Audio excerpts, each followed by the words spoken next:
lebih kompleks lah si ininya, flow untuk jadi produknya. Nah, kekurangannya si FPGA, dia itu lebih mahal kalau mass production.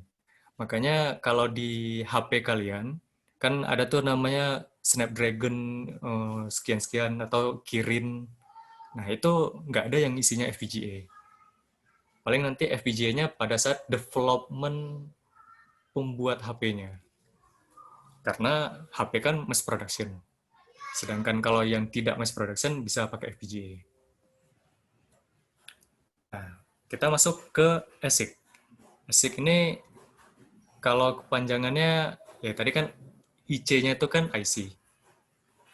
AS ini application specific. Maksudnya dia itu didesain untuk mengerjakan sedikit hal, tapi benar-benar hebat lah, benar-benar efisien. Kalau misalkan diumpamakan di buku yang tadi, itu tuh si penulisnya sudah mau menerbitkan bukunya. Jadi kalau ada bug, ada typo-typo gitu kan, nah di ASIC ini sebisa mungkin sudah tidak ada lagi. Karena kalau ada, apa effort untuk memperbaikinya tuh sangat-sangat besar. Misal kalau kalian pernah ngikutin beritanya Intel, itu kan ada bug meltdown atau ya sejenisnya lah Spectre. Itu karena bugnya sudah level IC, mereka tidak bisa fix lewat hardware lagi, hanya bisa ditambal-tambal lah lewat BIOS update atau di produk berikutnya mereka perbaiki. Tapi ketika di mass production, device cost per device-nya ketika dibandingkan dengan FPGA itu jauh lebih murah. Jadi kalau kalian beli FPGA misal ada FPGA Intel i7, harganya udah berpuluh-puluh juta. Nggak seperti sekarang, itu tuh udah termasuk murah. Nah, kalau kalian pernah buka apa laptop atau PC, itu tuh ada kalian bisa lihat chip yang bentuknya seperti ini. Ini sudah ASIC. Jadi yang paling dekat dengan user, dengan apa tuh masyarakat luas, itu tuh sebenarnya ASIC. Karena yang namanya mass production ya itulah produk sebenarnya. Kalau yang FPGA jarang kalian lihatnya. Kalau yang gambar di sebelah kanan atas dengan kanan bawah mungkin juga tidak terlalu dekat dengan masyarakat luas ya. Ini nih yang bakal kalian submit ke si penerbit IC-nya yang di sebelah kanan atas. Kalau yang kanan bawah itu keluaran dari pabrik IC-nya, yang di sebelah kiri itu sebenarnya ada keluaran dari pabrik IC, ada juga company yang lain yang bertujuan mengkonvert dari ini wafer ya, dari wafer yang banyak kotak-kotak kecil ini dipotong di solder lah istilahnya, mungkin bukan solder sih. Jadi seperti ini, biar ready untuk masuk ke device-device kalian. Apakah ini bisa untuk debugging, untuk development? Bisa juga. Tapi cost-nya sudah terlalu tinggi, jadi sebaiknya langsung ke mass production supaya cost efficient. Nah, kalau untuk penggunaan dunia nyatanya ini sudah mulai mendekati, sudah mulai familiar ya. Kan kalau apa sekarang tuh lagi boomingnya AI, IoT, smart house. Nah, itu rata-rata ya keluarannya ASIC semua. Kalau kalian pernah buka komputer, udah jelas ini tahu GPU. Itu sebenarnya ASIC yang ditujukan untuk eh, mem, mengolah image. Bisa juga untuk AI, tapi dia tidak terlalu fokus karena paralelnya mirip seperti AI, bisa digunakan seperti AI. Kalau misalkan kalian punya ide-ide lain yang low power atau yang ingin breakthrough di IoT itu tidak masalah. Paling nanti di ASIC-nya itu kalian bakal butuh link ke apa tuh si penerbit IC-nya lah kalau diistilahkan. Nah, kalau sebagai produk, sebenarnya ASIC dan FPGA sama-sama bisa. Ini hanya perbedaan secara basic lah antara mereka berdua. Intinya kalau pengen cepet, pilih FPGA. Tapi kalau pengen cost efficient, pilihnya ASIC. Kedua ini sama-sama punya kelebihan kekurangan, tapi nanti mereka bakal ditentukan oleh modeling yang kalian buat. Makanya waktu di awal itu ada rapat besar supaya kita tahu nih tujuannya mau produk ASIC atau produk FPGA. Tergantung deadline, pilih FPGA atau ASIC. Mungkin begitu aja Pak. Apa perkenalan singkatnya tentang IC design. Oke, ya. Terima Kalau kasih. ada pertanyaan, silahkan di chat atau lewat voice aja ya nggak apa-apa ya Pak. Oke, ya. Ya Terima begitu kasih, aja. Ya, Bang terima Tommy. kasih. Jadi apa? Assalamualaikum warahmatullahi wabarakatuh. Salam, ya. Ya, terima kasih. Em, saya cuma nambahin sedikit aja itu ya tadi. Jadi tadi Bang Tommy bilang FPGA ya, FPGA itu nanti akan kalian jumpai di sistem digital ya. Dulu Bang Tommy ini asisten di situ ya. Iya, Digital itu nanti pada praktikumnya, jadi nanti kalian memprogramming itu. Jadi apa itu FPGA itu suatu apa ya? Jadi seperti komputer gitu ya, seperti komputer tapi bisa kalian program-program gitu ya. Jadi mau bikin apa di program gitu. Ya. Terus tadi Bang Tommy juga tadi cerita soal chip ya, chip itu HP kalian itu sekarang yang dipakai HP atau laptop ya yang dipakai sekarang kita pakai untuk kuliah sekarang ini itu otaknya chip ya, otaknya chip. Jadi ada rangkaian elektronik yang banyak. Jadi awalnya dengan rangkaian elektronik ya. Jadi rangkaian elektronik itu kan ada transistor gitu ya, kalian pasti udah pernah ya di transistor, resistor, kapasitor gitu ya. Nah, ini jumlahnya jadi makin banyak transistornya gitu ya, ada jutaan gitu ya. Tapi tempatnya kecil. Nah, itu namanya IC ya. Integrated circuit. Oke, barangkali ada yang mau bertanya silakan langsung ke Bang Tommy. Ya, jadi Bang Tommy ini kerja di Silka Silicon Technology itu saya kira ada lagi nggak ya di Indonesia ya? Jadi yang bergerak di bidang IC design ya. Jadi berapa kali ini bikin produk ya, berapa kali bikin produk itu dari yang besar ya, produk telekomunikasi sampai yang paling sederhana seperti smart card ya. Jadi saya nggak tahu ya, kalian karena kalian sekarang kena lockdown begini ya, biasanya tiap orang itu ada kartu sebentar ya. Oh, nanti tadi saya ambil ya. Ada kartu mahasiswa. Nah, belakangnya itu kalau misalnya itu kita pakai produksinya Silka ya, produksinya Bang Tommy ya. Nanti saya ambil dulu ya. Tapi silakan. Ada yang mau tanya silakan langsung. Mau lewat chat atau mau lewat bicara silakan. Ini Kiki ya, Kiki itu mau dikeluarin Giandra ya. Kiki dulu kemudian Giandra. Silakan Kiki.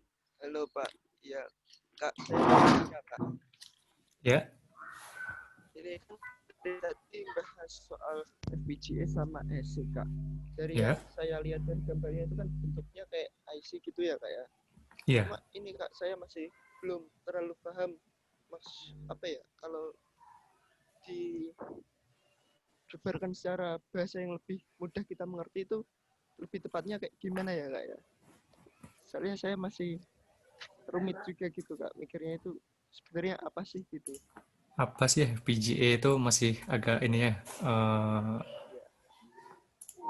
kurang apa? Agak sulit membayanginya gimana ya. Ya, seperti itu Kak. Sebelumnya kamu pernah ngoprek-ngoprek Arduino belum? Karena agak lebih mudah kalau sudah pernah ngoprek Arduino sebelumnya. Ya, Ya, Kiki. ya sudah. Nah, gini. Kalau Arduino kan ada microcontrollernya tuh atau microprosesornya tuh di board Arduino-nya. Nah, FPGA itu dia bisa mengemulasikan apa tadi microprosesor tersebut. Kan microprosesor juga banyak jenisnya tuh. Ada yang saya nggak ingat ininya serinya. Biasanya dia 8051. Nah, itu tuh kalau Arduino kan misal kita mau ganti itu bisa dicopot, ambil IC yang lain yang sejenis, itu dipasang lagi.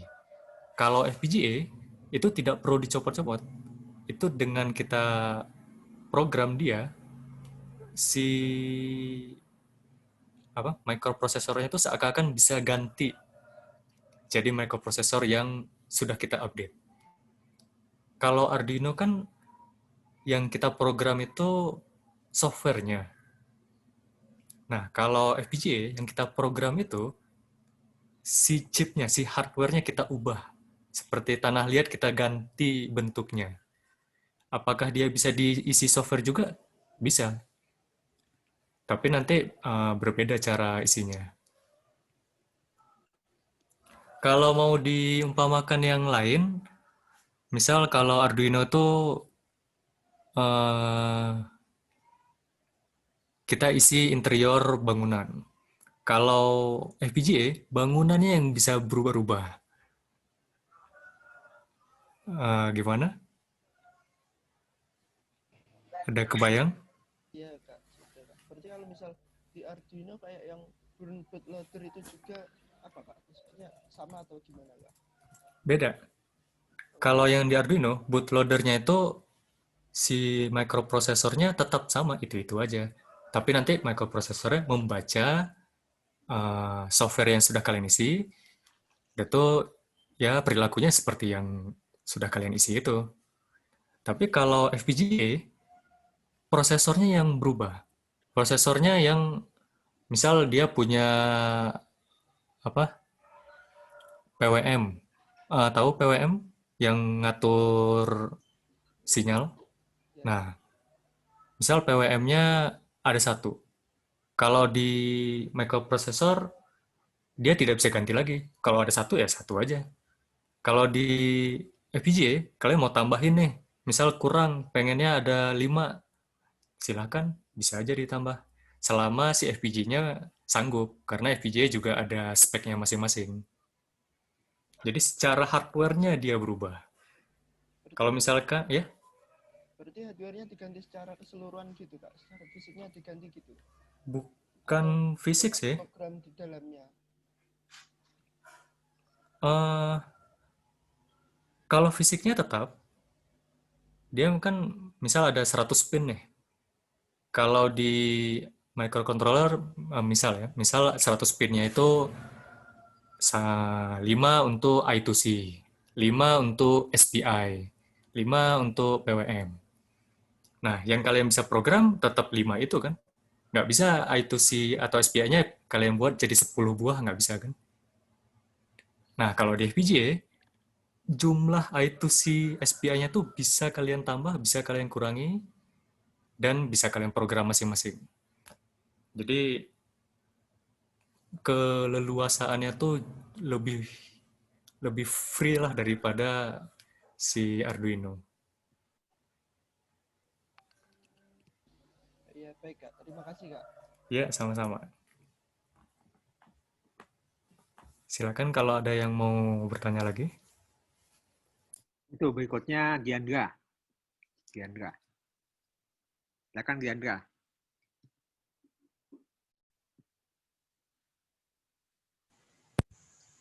Cek. Ada suaranya nggak, Pak? Ada. Ya. Saya mau nanya, Kak. Tapi ini nggak tahu nyambung atau enggak, kayak. Tapi ya itu kalau misalnya prosesor atau graphic card, dia yang bikin lebih bagus dari yang merek lain atau versi sebelumnya apa kayak?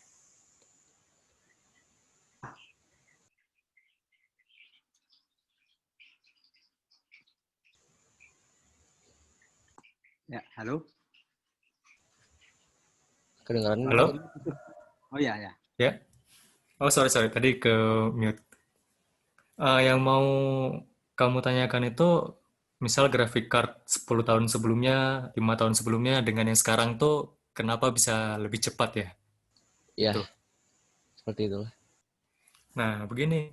Kalau di IC itu, eh, faktor yang bikin dia performanya meningkat, nggak cuma satu. Tapi yang paling yang paling menonjol pada masyarakat luas itu ada namanya litografi, sistem litografi yang biasanya di marketing tuh 14 nanometer, 7 nanometer dan ya angka-angka nanometer itulah.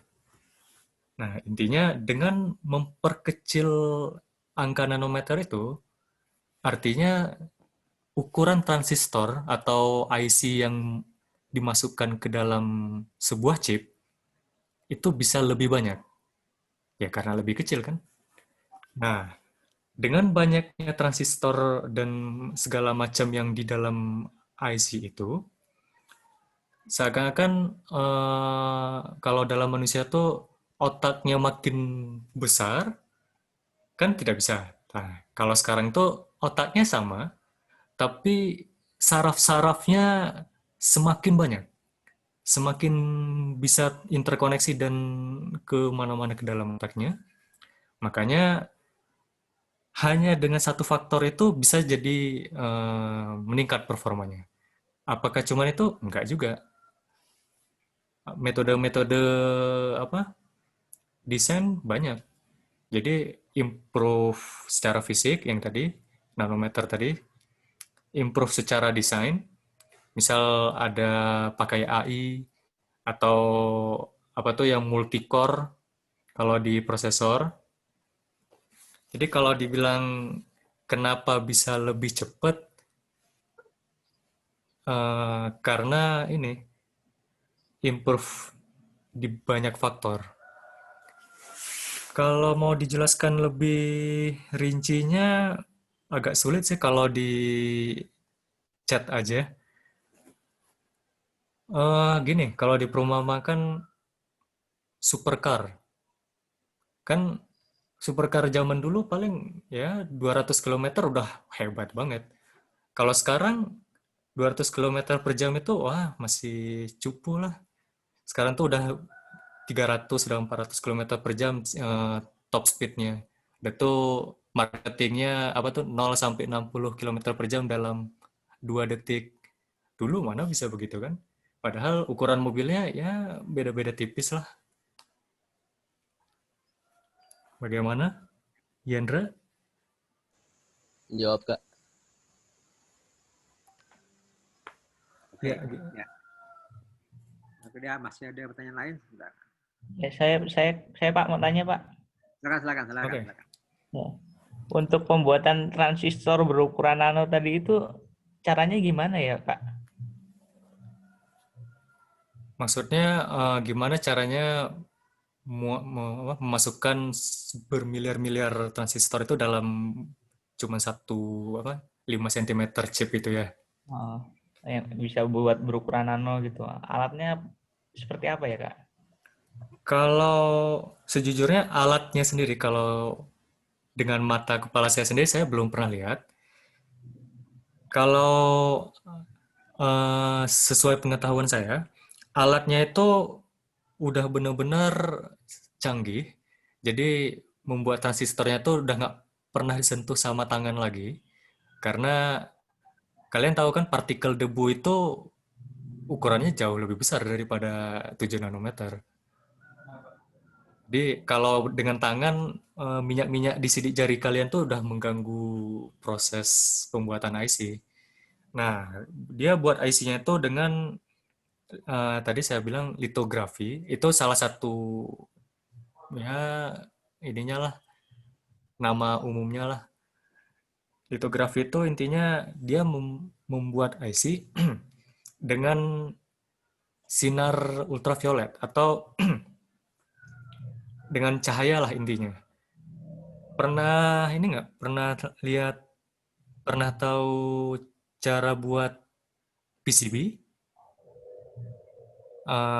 rangkaian elektronik yang kalau apa tuh trace metalnya ada ditutupin apa dulu, udah tuh disiram dengan apa tuh pelarutnya supaya yang tidak ditutup itu larut, itu dibuka penutupnya sehingga terbentuklah alur-alur jalur di PCB.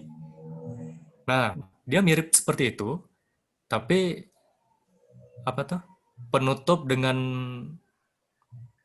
penggerus apa tuh pelarutnya bukan pakai kimia lagi, pakainya cahaya. Ada sih kimianya, cuman cara apa metodenya agak berbeda dengan pembuatan PCB biasa. Kalau misalkan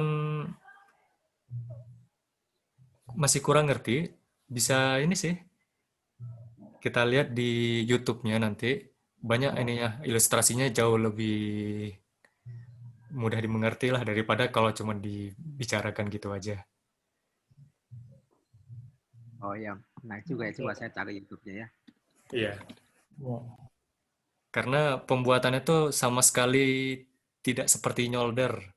Kalau nyolder kan ya kita ambil komponennya, udah tuh ditaruh di atas PCB, udah tuh dikasih timah, disolder. Nah, sekarang udah nggak bisa gitu lagi. Udah terlalu kecil untuk tangan manusia. Ya, oke. Jadi ini apa namanya? Memang memang ini seharusnya saya ini ya saya berikan di awal. Jadi ini awalnya dari rangkaian listrik biasa. Jadi kalau apa ya saya kira apa ya ya itu ya HP segala macam gitu ya.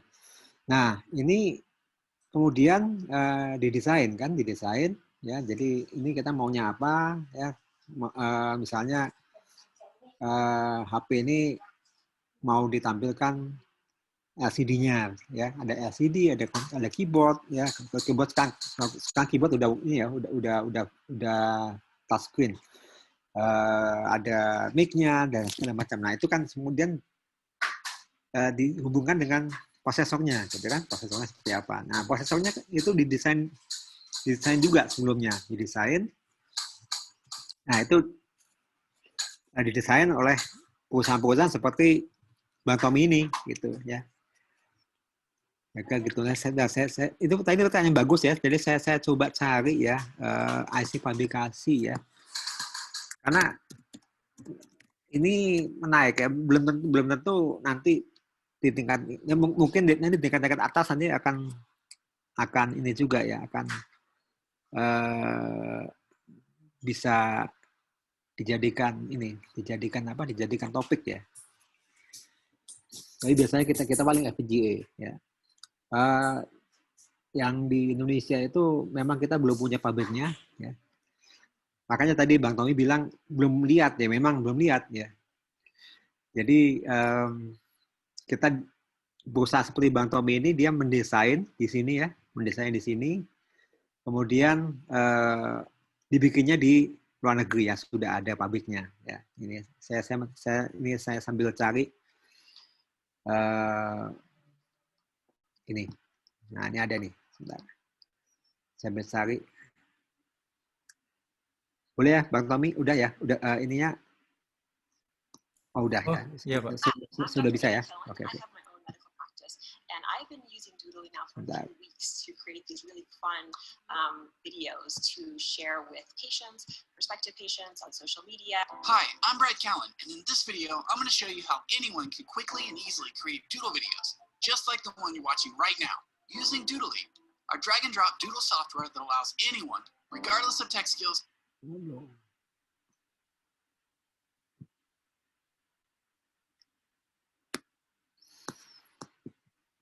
Skip ads.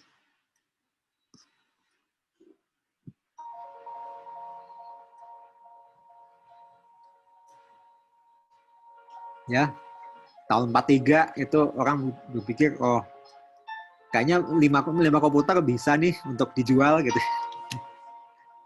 Ya. Jadi orang nggak berpikir dulu tuh bakal ada komputer gitu. Karena komputer segede-gede bagong dulu ya, zaman dulu. Nah,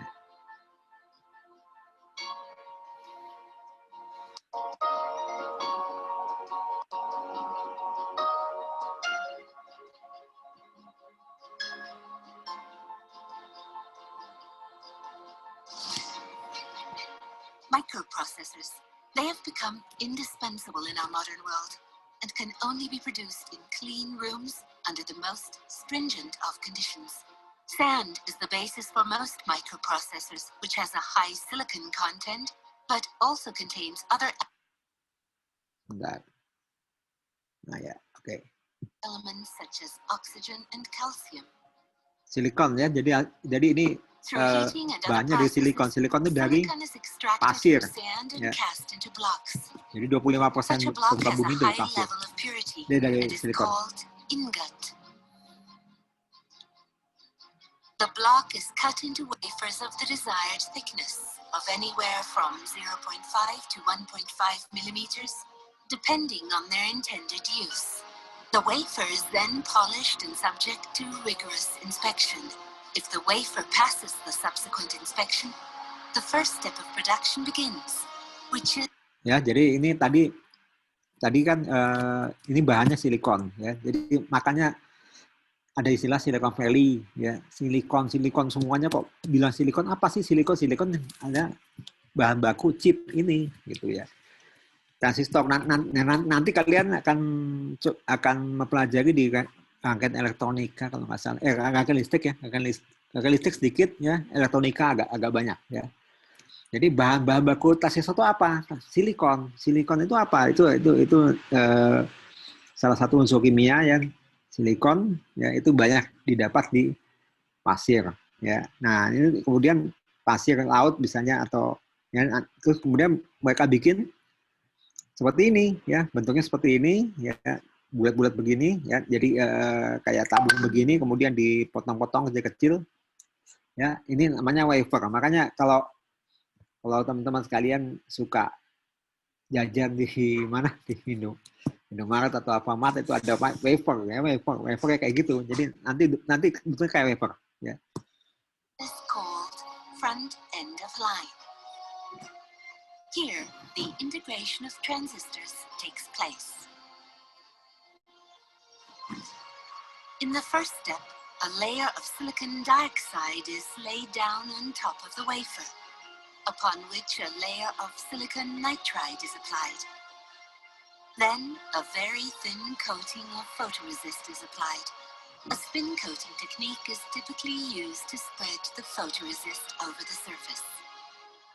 In the next step, a prefabricated stencil composed of transparent glass and opaque chrome is projected onto a lens. The lens reduces the size of the stencil pattern.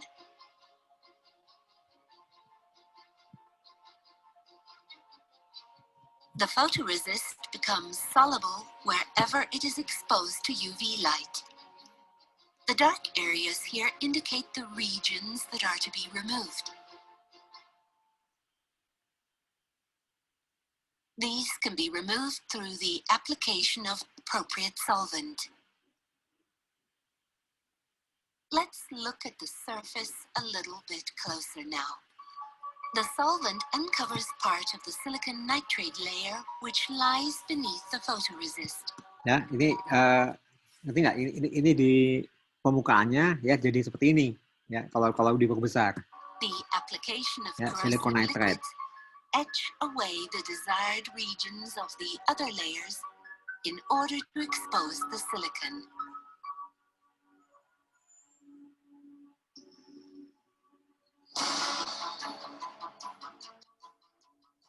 Finally, the cleaning of the photoresist and a further chemical etching of the silicon regions. Another layer of silicon dioxide is then applied, which will serve as insulation between the transistors.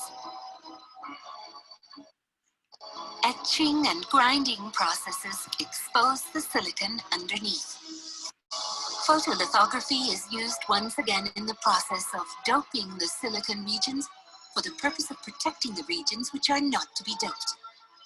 The silicon regions are treated with either N or P-type doping through ion implantation. This example is one of an N-type doping.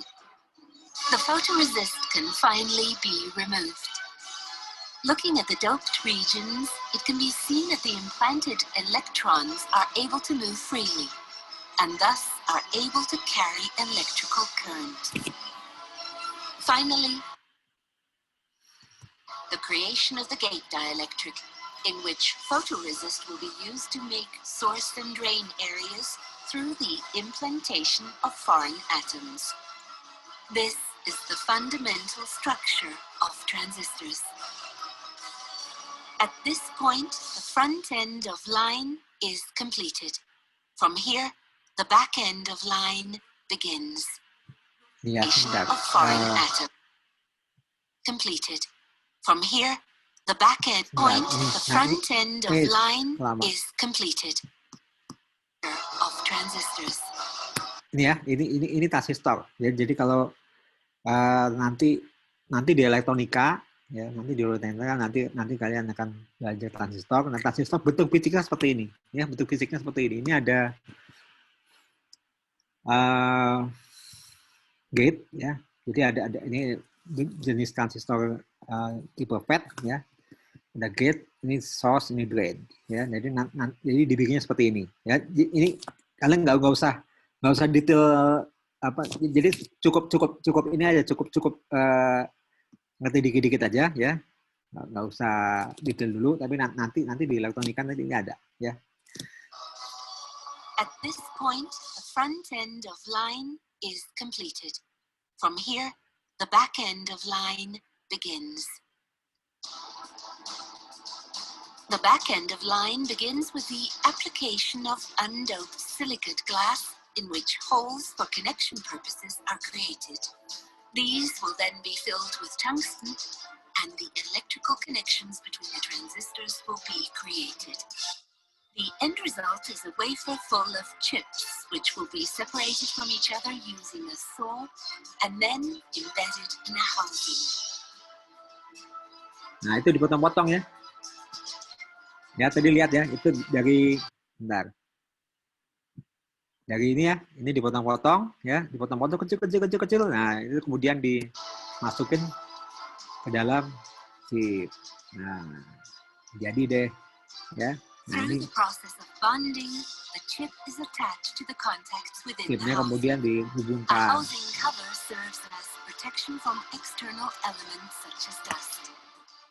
The processes shown in this animation are greatly simplified. The production of a microprocessor can require more than 100 individual process steps and can last for many weeks. Okay. Today, a simple microprocessor can contain several billion transistors. Several billion, ya. Jadi ini apa? Miliaran, ya. Bisa satu miliaran transistor dalam satu chip. Ya, jadi bayangkan, ya, yang kalian punya itu sekarang, misalnya HP yang kalian punya itu zaman saya itu nggak bisa kebayang, ya, bisa bawa komputer dalam kemana-mana gitu. Jadi kan bawa komputer gitu, HP itu, ya, bisa macam-macam, ya, bisa WA, bisa main game, bisa macam-macam, ya. Kalau dulu nggak kebayang, ya. Jadi nanti mungkin ke depannya nanti akan lebih lagi, ya. Oke, ada pertanyaan lain? Sebetulnya saya punya, ya, presentasi lama, cuma saya nggak tahu kemana ini presentasi saya. Jadi saya dulu pernah presentasi soal IC design, ya. Tapi saya lupa tahun ini di mana. Ya. Oke, bagaimana, ada pertanyaan lain? Silakan.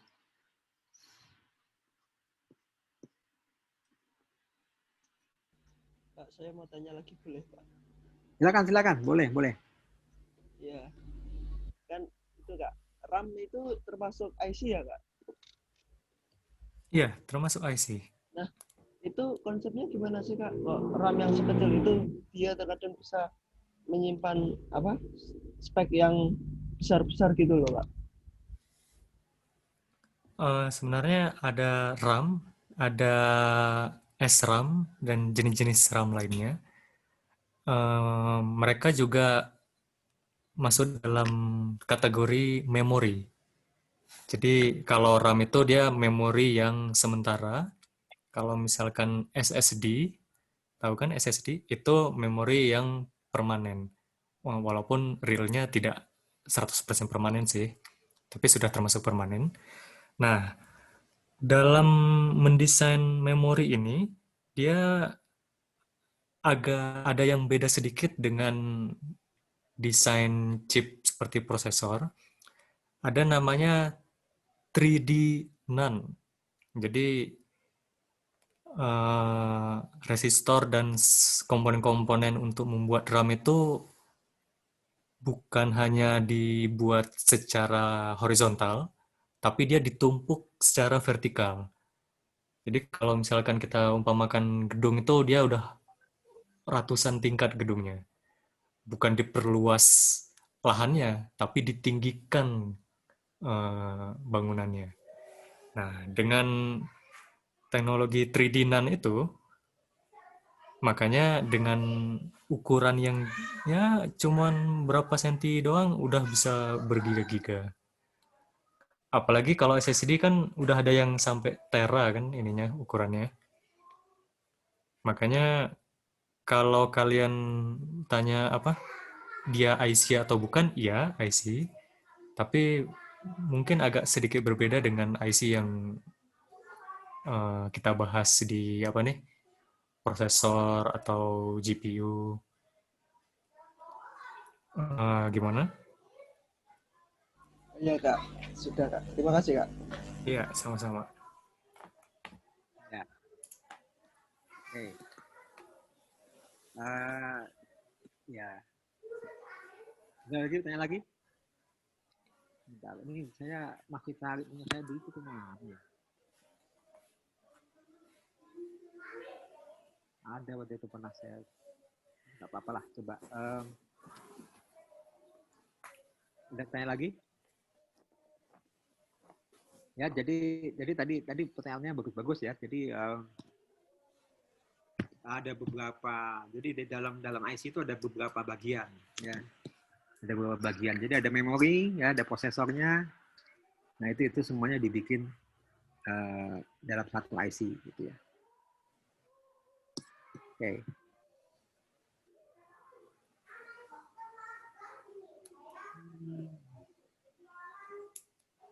Saya tuh kayaknya pernah.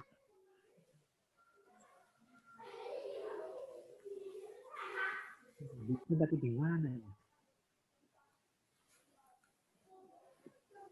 Lupa sama sekali deh. Oke.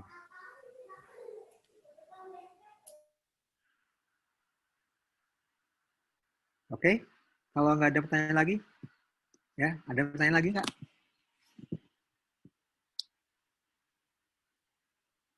Ya, kalau nggak ada pertanyaan lagi, ya, nanti yang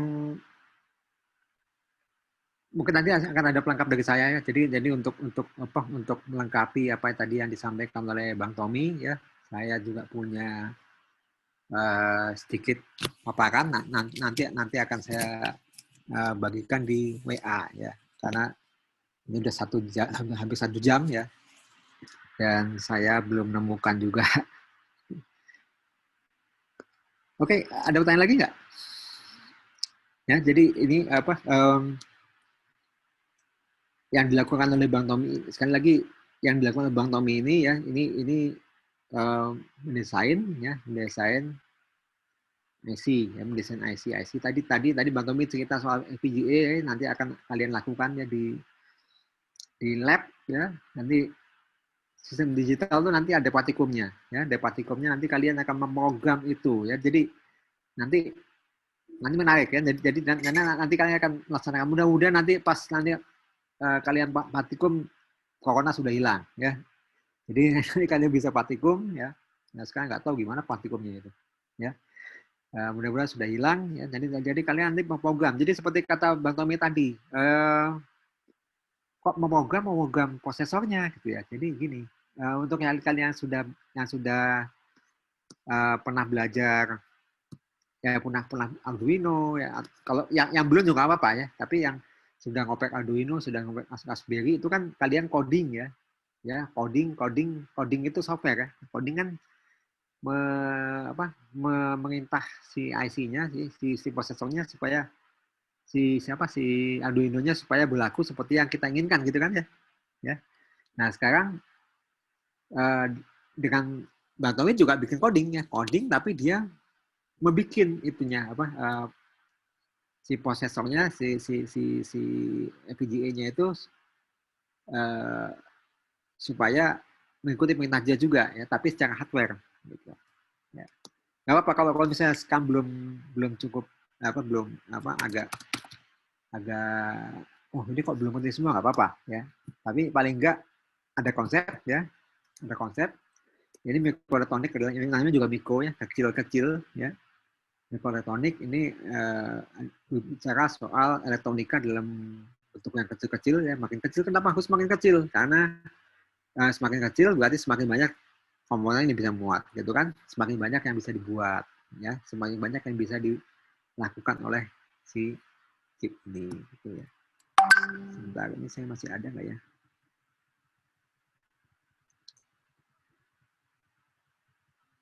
Sayangnya kok nggak ada nih.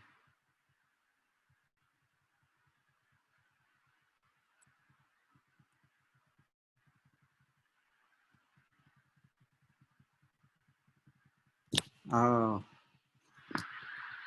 ya, sayangnya nggak ada. Nanti saya cari lagi ya. Mestinya sih ada. Oke, ada pertanyaan lagi nggak? Maaf, Pak. Ya, silakan. Boleh minta file presentasi dari Katominya nggak, Pak? Oh, boleh. Oh, ya bisa. Ya, nanti dikirim ke saya, kemudian nanti akan saya share lagi. Ya, jadi kalau bisa di resume kalian karena kan sekarang bebas nih ya.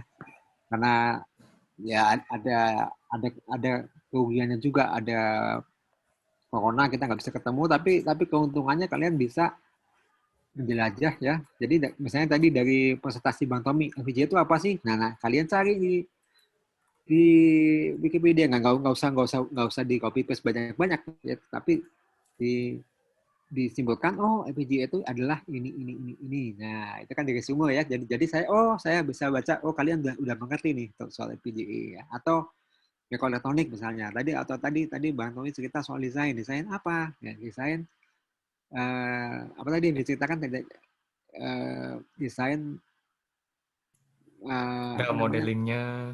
Modeling misalnya. Modeling apa modeling ini gitu. Sekarang semua ada di YouTube dan kawan-kawan. Cuma kita sekarang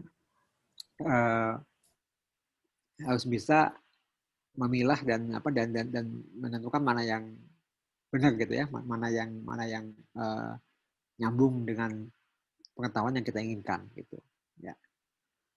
Jadi kalian generasi baru nih ya, harus bisa dapat informasi ya. Jadi sedangkan kami dosen ini belum tentu lebih tahu dari kalian nantinya ya, belum tentu lebih tahu dari kalian, tapi kami sudah tahu lebih dulu, itu aja ya, sudah tahu lebih dulu. Ini nunjukin jalan aja ya, nunjukin jalan, tapi nanti kalian yang akan berkembang sendiri ya. Mudah-mudahan tahun depan udah selesai lah corona ini ya. Gimana Tommy, Bang Tommy di Sirka ini masuk semua? Iya, Pak. Kalau sekarang tuh di Sirka masih masuk, cuman ada apa tuh kayak protokol kebersihannya. Ada cuci tangannya, harus pakai masker. Karena kalau IC design itu kalau nggak pegang FPGA itu susah. Antara sayanya yang ke kantor, atau kalau waktu lagi parah-parahnya di puasa dengan Lebaran, itu FPGA-nya yang dibawa. Jadi Ya. antara dua itu FPGA, tetap ya, harus pegang alatnya. ya tetap harus pegang alatnya. Atau FPGA di bawah ya, bawa Ya, pulang. Nah, oke, FPGA. Jadi teman-teman ini ya, FPGA ya, itu nanti sebetulnya nanti kata kunci di resumenya ya, resume. Jadi nanti 2 tahun lagi lah nanti kalian akan ketemu barangnya ya, insya Allah. Ya ketemu barangnya, otak-atiknya, kemudian memprogramnya, ya siapa tahu nanti malah seneng-seneng malah jadi KTA gitu ya. Oke, ada pertanyaan lagi? Ya kalau nggak ada ya kita kasih applause ya, Bang Tommy ya. Terima kasih Bang Tommy ya. ya Semoga sama-sama Pak. kita ya, ini soalnya apa-apa sekarang perlu bukti nih ya. Jadi saya tempatnya saya harus bikin fotonya ini gimana sih caranya sebentar. Iya nggak sekarang nggak agak corona jadi agak aneh nih Bang Tommy. Pak Trio masih suka ke situ? Sebelum apa tuh pandemik sering, kalau sekarang udah agak jarang. Kan khawatir juga kalau Pak Trio kan sering ke apa tuh ke perusahaan-perusahaan lain tuh. Jadi ketemu orangnya lebih banyak. Khawatirnya jadi perantara ke kita-kita. Oh Makanya makanya nggak terlalu sering lagi Pak Trio. Lebih ya oke lewat Zoom call seperti ini juga. ya. Ini menurut kalian video apa fotonya bisa pakai video apa enggak nih terbuka? Apa gini aja? Gini aja. Oke deh. Oh ya udah, kita buka. Oke. Ya, oke. Udah semua? Belum? Ya, tungguin. Soalnya kadang-kadang suka ini sih, suka agak lama nih, ya, lag. Ya, oke. Satu, ya, kok susah banget sih, ya. Wah, 1, 2, 3. Ya, halaman kedua. Ada yang gelap banget, Azhar gelap banget, Azhar. 1, 2. Ya, Oke. Pak. Mati lampu soalnya, Pak. Oke. Oke ya, ya. Jadi nanti akan saya posting yang PPT-nya Bang Tommy sama PPT saya ya. Saya masih cari nih kemana perginya. Oke. Oh, ini kok masih ada yang baru masuk ini Anggit. Oke ya, makasih atas kehadirannya. Selamat siang ya. Assalamualaikum. Ya jangan lupa guys semua. Oke. Ya, makasih Bang Tommy. Ya, Ya, sama-sama Pak. ya. Bang Tommy. Terima kasih Kak. Ya, Terima kasih sama-sama. Kak.